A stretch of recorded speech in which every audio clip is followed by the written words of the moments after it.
Hello everyone. So last video में हमने देखा कि हमने बस इस कोर्स का ओवरव्यू लिया था लास्ट वीडियो में। इस वीडियो से हम ऑब्जेक्ट ओरिएंटेड प्रोग्रामिंग का फर्स्ट लेक्चर स्टार्ट करने वाले हैं। Sorry. So let's first start by like object oriented programming होता क्या है आपका, ठीक है। तो ऑब्जेक्ट ओरिएंटेड प्रोग्रामिंग जैसे फंक्शनल प्रोग्रामिंग होता है। फंक्शनल प्रोग्रामिंग इज लाइक कि आप प्रोग्रामिंग में फंक्शंस वगैरह का ज़्यादातर यूज़ करते हो, ठीक है। मतलब सारी चीज़ें आप फंक्शंस के थ्रू सॉल्व करने की कोशिश करते हो। ऑब्जेक्ट ओरिएंटेड प्रोग्रामिंग थोड़ा रियल वर्ल्ड से मैप कर जाता है। फॉर एग्जांपल रियल वर्ल्ड्स में जैसे हमारे पास ऑब्जेक्ट्स होते हैं, for example objects could be anything just like a car or a student or a person or a house or a library or something, right? तो इन सारी चीज़ों के बारे में हम जब कोड करते हैं, मतलब इन सब चीज़ों से रिलेटेड जब हम कोड करते हैं, तो हम इन ऑब्जेक्ट्स को एज इट इज़ यूज़ करने की कोशिश करते हैं अपने कोड में, ठीक है। तो हम लाइक रियल वर्ल्ड से कनेक्ट हो पाते हैं इस तरह के कोड से, राइट। फॉर एग्जांपल अगर मुझे एक लाइब्रेरी सिस्टम बनाना है, ठीक है, तो उसमें मैं लाइब्रेरी रख सकता हूँ, देन एक लाइब्रेरी का ओनर रख सकता हूँ, देन एक एडमिन रख सकता हूँ, ठीक है, और बुक्स रख सकता हूँ, फ्लोर्स रख सकता हूँ। तो ये ऑब्जेक्ट्स होंगे जो कि रियल वर्ल्ड में भी होंगे, है ना। और उसको हम एज इट इज़ कोड में भी यूज़ करने की कोशिश कर रहे हैं, ठीक है। तो वो रिलेट करना काफ़ी आसान होता है। और this is about like object oriented programming. और languages, like mostly languages are like object oriented now, for example C++ or Java or Python, right? ये काफ़ी important topic बन जाता है, ठीक है।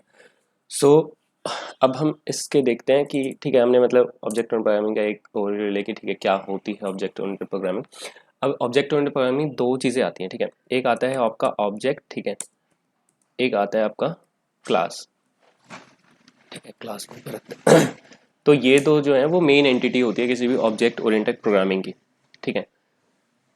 तो क्लास क्या होता है? क्लास बेसिकली क्या होता है कि एक ब्लूप्रिंट काइंड ऑफ होता है आपका, ठीक है।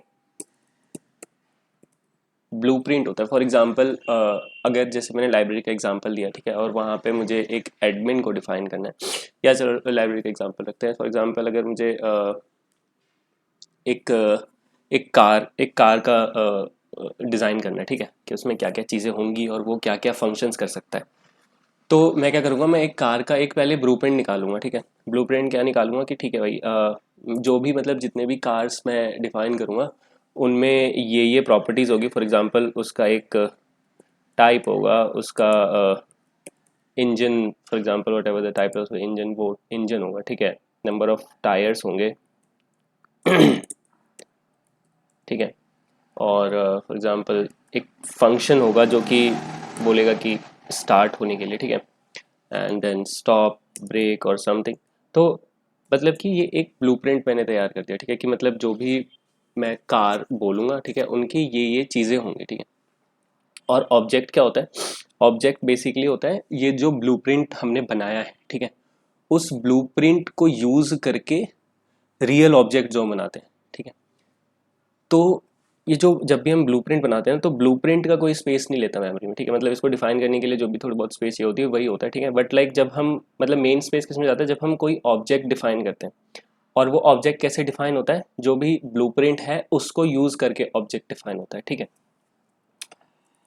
तो जैसे फॉर एग्जांपल मैं C++ में एक ऑब्जेक्ट बना रहा हूँ, फॉर एग्जांपल सॉरी एक क्लास पहले डिफाइन कर लेते हैं। तो इसका सिंटैक्स कुछ ऐसा होता है, पहले हम क्लास लिखते हैं, ठीक है।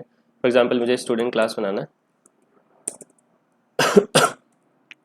ठीक है, कर्ली ब्रेसेस और यहाँ पे एक सेमी कोलन, ठीक है। तो ये एक स्टूडेंट क्लास बन गया, ठीक है। अब इसमें मैं डिफाइन कर सकता हूँ कि इस स्टूडेंट क्लास की क्या क्या प्रॉपर्टीज़ होने वाली हैं और क्या क्या एक्शंस ये परफॉर्म कर सकता है। एक्शंस मतलब कि कौन कौन से फंक्शंस ये रन कर सकता है, या फिर क्या क्या इसके एक्शंस होंगे, फॉर एग्जाम्पल, ठीक है। जैसे कि फॉर एग्जांपल अगर मैं इसके मेथड्स की बात करूँ, और सॉरी मैं इसके प्रॉपर्टीज़ की बात करूँ, तो इसका क्या होगा, इसका एक नेम होगा जो कि एक स्ट्रिंग फॉर्मेट में होगा, ठीक है। इसका एक एज होगा, ठीक है, अभी के लिए दो ही रखते हैं, ठीक है। और ये एक्शंस क्या क्या परफॉर्म कर सकता है, फॉर एग्जांपल मैं बोलूँ कि स्टूडेंट जो है वो से वॉइड से नेम, ठीक है। तो और यहाँ पे क्या करेगा, ये बोलेगा सी आउट माई नेम इज,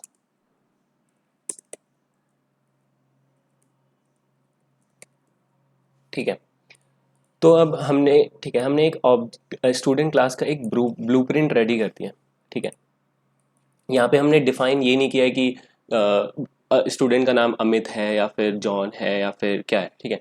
यहाँ पे हमने बस एक ब्लूप्रिंट रेडी कर दिया है कि भाई जो भी स्टूडेंट होगा उसकी ये मतलब उसकी नेम प्रॉपर्टी होगी, उसकी एज प्रॉपर्टी होगी, और वो एक टास्क परफॉर्म कर सकता है, एक एक्शन परफॉर्म कर सकता है से नेम करके, ठीक है, जो कि ये एग्जीक्यूट करेगा, ठीक है। तो ये हो गया क्लास, ठीक है। अब इस क्लास से ऑब्जेक्ट्स कैसे बनते हैं? तो ऑब्जेक्ट का सिंटेक्स जो होता है वो काइंड ऑफ जो हम बाकी के वेरिएबल्स डिफाइन करते हैं जिस तरह से, उस तरह से ही क्लास के ऑब्जेक्ट्स बना सकते हैं, ठीक है। फॉर एग्जांपल अगर मैं नॉर्मल एक इंट वेरिएबल की बात करूं तो इंट वेरिएबल में हम क्या करते हैं, हम पहले इंट लिखते हैं। इंट क्या होता है, इंट जो होता है वो उस वेरिएबल का टाइप होता है कि किस टाइप का वेरिएबल हम डिफाइन करने वाले हैं, ठीक है। फिर हम उस वेरिएबल का नाम लिखते हैं, फॉर एग्जाम्पल ए, और फिर हम इक्वल टू करके उसकी वैल्यू डाल देते हैं, फॉर एग्जाम्पल 5, ठीक है। तो स्टूडेंट क्लास जब हम या फिर कोई भी जब हम ऑब्जेक्ट डिफाइन करते हैं तो इसका भी सिंटेक्स जो होता है वो काइंड ऑफ सेम होता है, ठीक है। अब इसकी तो फॉर एग्जांपल अगर मैं बोलूँ तो स्टूडेंट, इसका नाम हो जाएगा S1, ठीक है। तो इस तरह से हमने एक स्टूडेंट S1 को डिफाइन कर दिया, ठीक है। अभी यहाँ पे हमने ये नहीं लिखा कि इसका नाम क्या होगा, इसका एज क्या होगा, ठीक है। तो वो करने के लिए हम क्या करते हैं, हम करते हैं S1 dot name is equals to let's say Adarsh, और S1 dot age is equals to 25, ठीक है। सॉरी। सो अभी अब देखोगे कि अभी मैं इसको एग्जीक्यूट करूंगा तो एरर दे देगा, बट ये यहाँ पे ही इसने एक इस जो रेड कलर का एरर है वो शो कर दिया। इस पर हवर करूंगा तो यहाँ पे ये बताता है कि member student name is inaccessible, ठीक है। मतलब ये मुझे ये कह रहा है कि जो S1 नेम है और S1 डॉट एज है इनएक्सेसिबल है, जबकि मैंने यहाँ पे इसको डिफाइन किया है, ठीक है। तो क्लास में क्या होता है, क्लास में तीन तरह के एक्सेस मॉडिफायर्स होते हैं। एक्सेस मॉडिफायर्स मतलब कि जब भी हम उसका ऑब्जेक्ट बनाएंगे या जब भी हम मतलब बाद में हम पढ़ेंगे कि लाइक उसके चिल्ड्रन कैसे डिफाइन कर सकते हैं, तो जब भी ये चीज़ जब हम उसको यूज़ करने वाले होंगे तो उसको एक्सेस करने के लिए हम प्रॉपर्टीज़ के ऊपर या फिर मेथड्स के ऊपर कुछ एक्सेस मॉडिफायर्स डिफाइन करते हैं, ठीक है। मतलब कि किस तरह का एक्सेस मॉडिफायर होने वाला है, और इसमें जनरली तीन तरह के एक्सेस मॉडिफायर्स होते हैं। So first one is private which is by default, ठीक है। The second one is public, ठीक है, and the third one is protected. ये जो प्रोटेक्टेड है ये हम बाद में पढ़ेंगे जब हम इनहेरिटेंस वगैरह या फिर जब इस स्टूडेंट को इनहेरिट करने का टॉपिक पढ़ रहे होंगे, ठीक है। बट जनरली अभी हम इन दो को देखते हैं, ठीक है। तो जो प्राइवेट होता है वो डिफॉल्ट होता है। प्राइवेट बेसिकली ये बोलता है कि no one can access its properties और मेथड्स आउटसाइड इट्स क्लास, ठीक है। आउटसाइड इस क्लास का क्या मतलब है, आउटसाइड क्लास का ये मतलब है, देखो अभी मैंने यहाँ पे इस नेम को इस क्लास के अंदर ही जब एक्सेस किया तो यहाँ पे मुझे कोई एरर नहीं मिला है, ठीक है। मतलब इस क्लास के अंदर मैं इस नेम को यूज़ कर सकता हूँ। अब मैंने बोला कि बाय डिफॉल्ट प्राइवेट होते हैं, ठीक है। तो ये अभी प्राइवेट हैं तीनों, ठीक है। तो इन इन द क्लास मैं इसको यूज़ कर सकता हूँ, बट आउटसाइड द क्लास में जब भी इसको एक्सेस करने की कोशिश करूँगा ये मुझे एरर दे देगा, ठीक है, कि इनएक्सेसिबल। तो इसको अब के लिए हम क्या करते हैं, हम इसको पब्लिक बनाते हैं और इसका सिंटेक्स होता है ऐसा। तो हमने इसको पब्लिक बनाया, ठीक है। तो हमने क्या बोला कि जैसे हम ये पब्लिक और कोलन डिफाइन करते हैं तो इसके नीचे जितनी भी प्रॉपर्टीज़ और मेथड्स आते हैं वो पब्लिक हो जाते हैं आपके, ठीक है। मतलब कि उसको आप कैन बी एक्सेस एनीवेयर, ठीक है। मतलब जहाँ भी ये क्लास डिफाइन वो है, क्या कहते हैं, डिफाइंड है, जहाँ भी ये क्लास इंपोर्टेड है वहाँ पे आप इसको यूज़ कर सकते हो, ठीक है, अगर आपने इसका कोई ऑब्जेक्ट बनाया तो। अभी देखो, अभी यहाँ से ना वो एरर चला गया। एरर इसलिए चला गया क्योंकि हमने इसको पब्लिक डिफाइन कर दिया, ठीक है। और फॉर एग्जांपल अगर मैं नेम को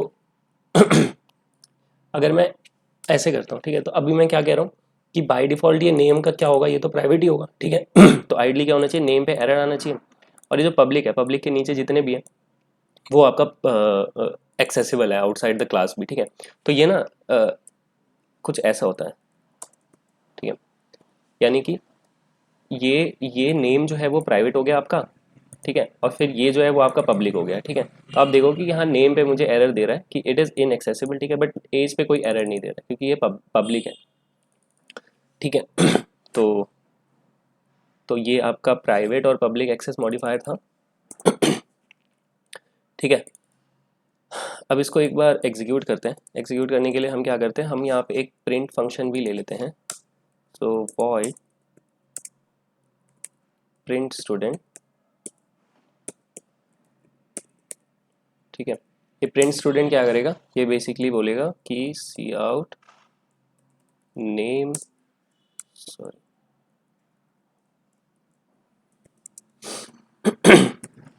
नेम,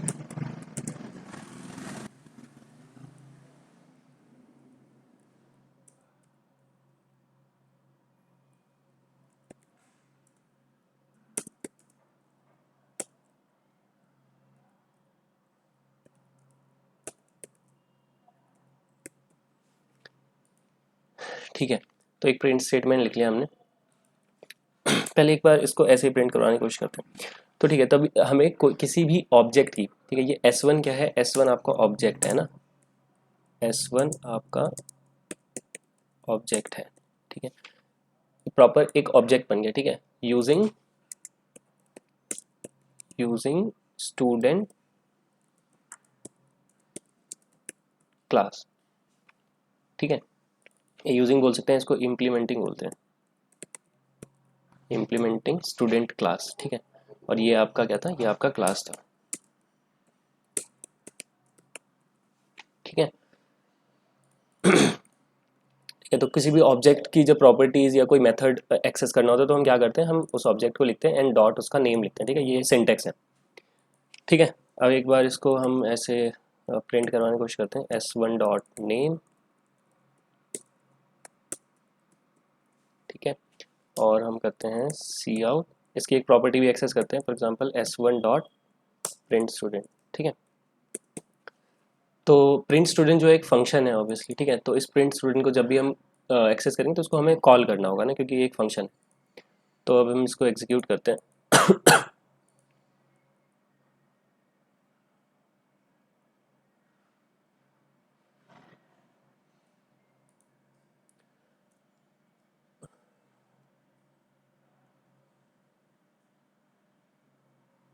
ओ सॉरी, ये कुछ रिटर्न नहीं कर रहा है, ये हमें बस एग्जीक्यूट करना है, ठीक है।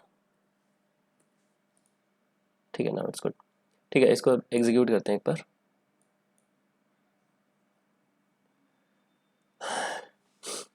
ठीक है, तो ये लाइन क्या है, ये वाला आउटपुट है S1 डॉट नेम जो हमने किया था, ठीक है, इसमें हमने आदर्श डाला था और यहाँ पे हमने नेम में आदर्श डाला और एज में 25। ये जो प्रिंट स्टूडेंट है ये बेसिकली नेम ये और एज ये कर रहा है, ठीक है। क्या होगा अगर हम इसके नेम और एज को डिफाइन नहीं करेंगे, ठीक है, तब अगर हम इसको एक्सेस करने की कोशिश करेंगे, सॉरी, ठीक है, तो नेम इज एम्प्टी और एज जो है वो कुछ गार्बेज वाली। तो बेसिकली हुआ क्या कि हमने स्टूडेंट S1 एक बना दिया, ठीक है, ये हमने एक स्टूडेंट S1 का ऑब्जेक्ट बना दिया, ठीक है, बट इस S1 ऑब्जेक्ट के नेम और एज में कुछ भी नहीं पड़ा हुआ है अभी, ठीक है। जब हमने इसको इनिशियलाइज किया तो हमने इसमें कुछ वैल्यू डाली नहीं है, ठीक है, फिर हमने इसको एक्सेस किया तो ये क्या होगा, ये गार्बेज वैल्यू से इनिशियलाइज हो जाएगा, ठीक है। तो इसीलिए यहाँ पे नेम एम्प्टी और एज जो है वो कुछ भी गार्बेज वैल्यू आई आपकी, ठीक है।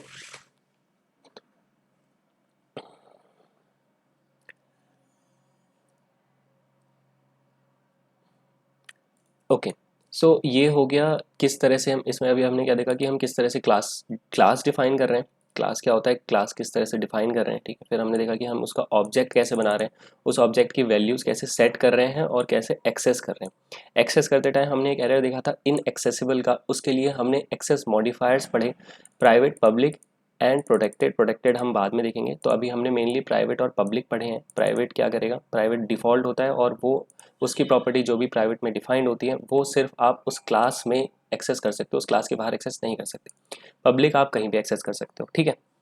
ये अभी तक हमने पढ़ा। अब ये जो एलोकेशन, ये जिस तरह से हमने डिफाइन किया है ऑब्जेक्ट को, this is called static, static definition, ठीक है। कि स्टैटिकली कैसे हम ऑब्जेक्ट को डिफाइन कर रहे हैं, ठीक है। जब हम सी प्लस प्लस में जब भी हम वेरिएबल डिफाइन करते हैं तो उसमें हम दो तरीके की एलोकेशन पढ़ते हैं, ठीक है। फॉर एग्जांपल एक तो हम ये पढ़ते हैं int a is equals to 4, ठीक है। एक हम ये भी पढ़ते हैं int star b is equals to new int, और यहाँ पे हम वैल्यू देते हैं फॉर एग्जांपल 6, ठीक है। अब अगर मैं सी आउट ए और बी करता हूँ,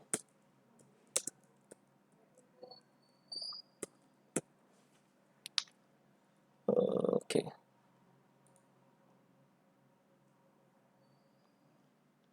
सॉरी यहाँ पे मैंने ए 2 बार डिफाइन कर दिया,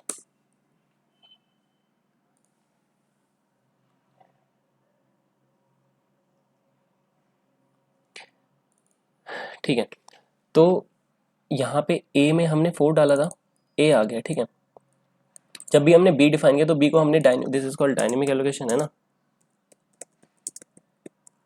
डायनेमिक एलोकेशन। तो बी जो है वो पॉइंटर है, ठीक है। पॉइंटर क्या स्टोर करता है, पॉइंटर एड्रेस स्टोर करता है, ठीक है। तो इसलिए हमने जब बी को ऐसे प्रिंट करा है तो यहाँ पे हमें उसका पॉइंटर मिल गया, ठीक है। तो लाइक होता क्या है कि बी जो होगा वो आपका स्टैक में पड़ा होगा, सो से मेमोरी में पड़ा होगा, ठीक है। और स्टोर क्या करेगा, ये आपकी address of location in heap, ठीक है।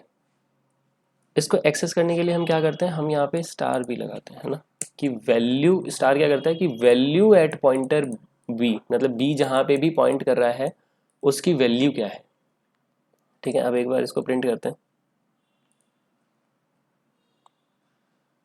ठीक है, 4 and 6, ठीक है। तो अब सेम तरीके से हम क्या करेंगे, हम सेम तरीके से, क्योंकि ये जिस तरह से हमने इंट ए इक्वल्स टू 4 किया था उस तरह से ये भी था, ठीक है। इस तरह से तो स्टैटिकली हमने इसको डिफाइन करने का देख लिया, ऑब्जेक्ट क्रिएट करने का। अब हम डायनेमिक एक बार देखते हैं कि डायनेमिकली हम कैसे ऑब्जेक्ट्स को क्रिएट कर सकते हैं। तो सिंटेक्स इसका भी सेम है, स्टूडेंट स्टार s2, ठीक है, is equals to new student, ठीक है, सेम है। अब ये डिफाइन हो गया, ठीक है, मतलब s2 ऑब्जेक्ट डिफाइन हो गया है, ठीक है। जब हम s2 को प्रिंट करेंगे तो s2 में क्या होना चाहिए, S2 में एड्रेस होना चाहिए, है ना, क्योंकि S2 एक पॉइंटर है जो कि एक स्टूडेंट टाइप के ऑब्जेक्ट को हीप में पॉइंट कर रहा है, ठीक है। तो जब भी हम S2 को प्रिंट करेंगे तो S2 में एक एड्रेस पड़ा होगा उसका, ठीक है। तो एक बार देखते हैं, ठीक, ओके, यहाँ पे हमें एंडल डाल देना चाहिए,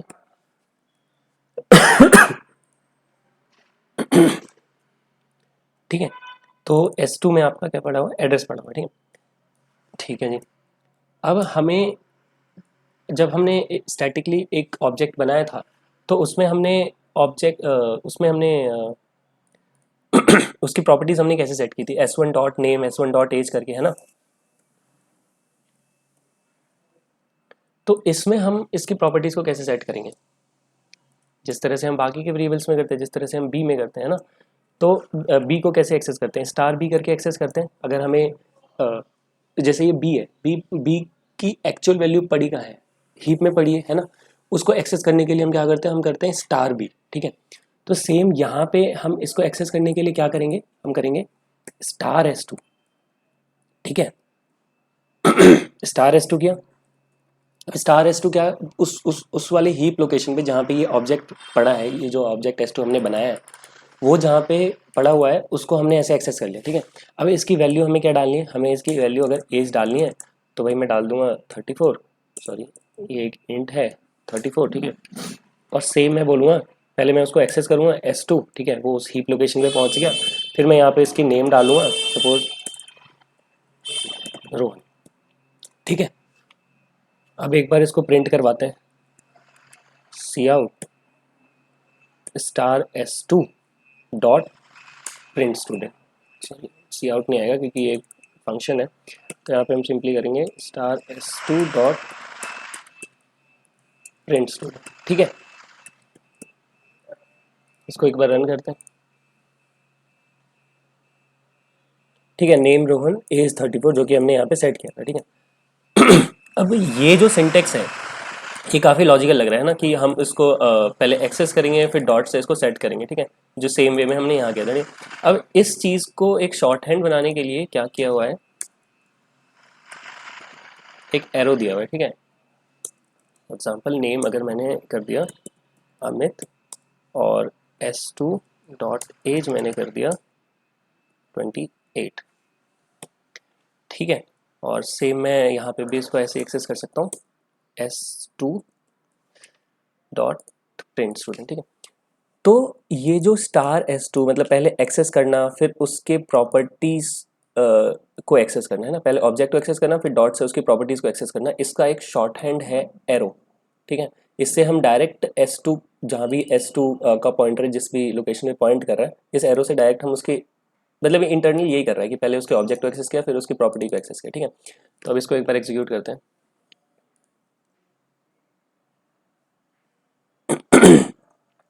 ठीक है। यहाँ से हमने 34 और रोहन सेट किया था, यहाँ से हमने 20 और अमित सेट किया, तो ये 28 और अमित आया है ना, क्योंकि हमने इसको बाद में किया है, ठीक है। तो हमने इसमें स्टैटिकली कैसे हम डिफाइन करते हैं ऑब्जेक्ट को और डायनेमिकली कैसे हम डिफाइन कर रहे हैं ऑब्जेक्ट को, हमने ये भी देख लिया, ठीक है। एक एक बस छोटा सा एग्जाम्पल और देख लेते हैं एक जल्दी से, स्टूडेंट है ना, स्टूडेंट एस थ्री, ठीक है। इस तरह से हो गया आपका स्टैटिक एलोकेशन, और student star s four is equals to new student, ठीक है। इस तरह से हो गया आपका डायनेमिक एलोकेशन, ठीक है। तो ये दो तरीके हैं, जिस जिस एस थ्री में क्या होगा, इस एस थ्री में उस वो जो ऑब्जेक्ट है डायरेक्ट वही पड़ा होगा, और एस फोर में क्या पड़ा होगा, एस फोर में एड्रेस पड़ा होगा हीप के उस मेमोरी लोकेशन का जहाँ पे ये जो ऑब्जेक्ट हमने बनाया है वो पड़ा होगा, ठीक है। ठीक है, हमने ये देख लिया। ओके, आज की वीडियो में इतना ही रखते हैं। नेक्स्ट वीडियो में हम गेटर्स सेटर्स और कंस्ट्रक्टर के बारे में पढ़ेंगे। Thank you.